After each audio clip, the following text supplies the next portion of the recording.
Vagy milyen levelet nem fog elküldeni. Szia, Mia, így kezdődik. Nem is tudom, hol kezdjem el, gondolom a bemutatkozásnál, a többi leglapomból is megtudod. Sanyinak hívnak, azaz mindenki Sancinak. Ez hosszú volt a tekint vissza, amikor kisbaba voltam, mert ugye kisbaba mindenki volt egyszer, meg én is. Olyan picike voltam, hogy elvesztem a hójában, állandóan. Én a szüleim arra gondoltak, hogy ne beszéljük Sanyinak, így meg tovább jó sokáig.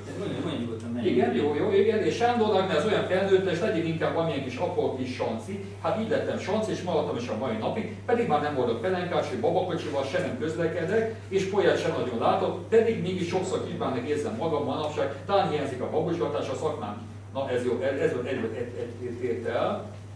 Most a következő. A szakmám szakács, és Budapesten érdegélek, egyesed magam a 6. keretben, nyugatitól 2 percet. Kisbabakorom óta sok minden történt már, a szüleimet elveszettem, a kutyimat is, akivel a képen vagyok, és a mennyasszonyom is tovább állt, hiába értem meg az Adriának kezét.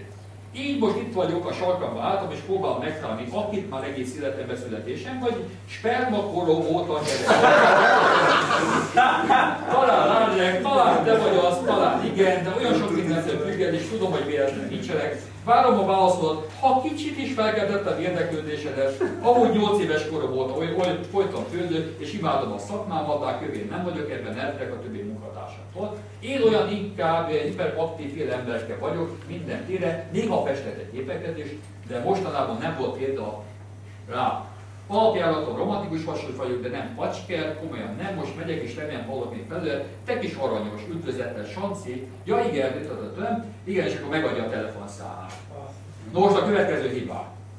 Tehát amit mondtam rögtön az elején, amikor sancikázok meg a gyerekkorral ír, hát a nőknek egy férfi kell, nem egy nagy gyerek. Nem szabad megmondani, hogy kirúgt őt egy nő. Állj, hogy megkértek egy is úgy rúgták. Elsőleg nem szabad megadni a telefonszámát. Nem szabad túl hosszú levelet írni. Túl bizalmaskodni se kell. Akkor eszmetlen sok benne helyesírási, talán itt nem biztos, hogy észrevét kijön, de valójában több volt benne. És látszik rajta, hogy abszolút nem bízik, hogy sikerül lesz. Tehát ez mind hibák. Ami mégis jó benne, az szimpatikus, hogy lelkesedik a szakmai iránt, ez jó, az is jó pont, hogy festeget, de én a következőket írtam volna a helyében. Tehát mit írtam volna? Azt mondja, szia, Sanyi vagyok, aki mesterszakás Budapest egyik jól nevű éttermében. Szívesen megfűszerezném az életedet, hidd el értek hozzá.